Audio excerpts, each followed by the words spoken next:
हा जयंतीचा उद्देश म्हणजे जयंती मी 40 वर्षापासून करत आलो आहे आणि आजचं 40वा वर्ष आहे त्याचं. संदेश एवढाच देऊ शकतो की सर्वांनी एकत्र राहा, संघटित राहा, संघर्ष करा. बाबा परिवारामध्ये मी स्वतः ज्ञानेश्वर हिरमण वाघमारे, मी तृप्ती ज्ञानेश्वर वाघमारे. मोठा मुलगा माझा आणि छोटा एक आहे पार्थ ज्ञानेश्वर वाघमारे. हां, आई वडील आहेत, आई वडील पण आहेत. आता सध्या नाही आले, वय भरपूर झाले त्याच्यामुळे. त्यांचं नाव हिरमण तुकाराम वाघमारे, विमल हिरमण वाघमारे. ॲक्च्युली माझ्या सासूबाई असल्यापासून म्हणजे हे लोक लहान होते तेव्हापासून घरी जयंती साजरी करायच्या. तेव्हापासून त्यांनी ती सुरुवात केली की आजपर्यंत त्यांनी रेग्युलर चालू केली. आजच्या दिवशी 135व्या दिवशी जो बाबासाहेबांचा जयंती महोत्सव आहे त्या दिवशी आज आम्हाला कंप्लीट 40 वर्ष पूर्ण झाली.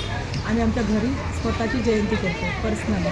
बाहेर पण होतात, बाहेरही जयंती छान होतात. पण एवढंच माझं म्हणणं आहे की एकत्र येऊन आपण जेवढं चांगलं करू ना तेवढं आपण एकट्याने नाही करू शकत. पण इथे काय होतं, लोक हेवेदावे ठेवून सगळे काही विकटित झालेले आहे. हे नाही झालं पाहिजे.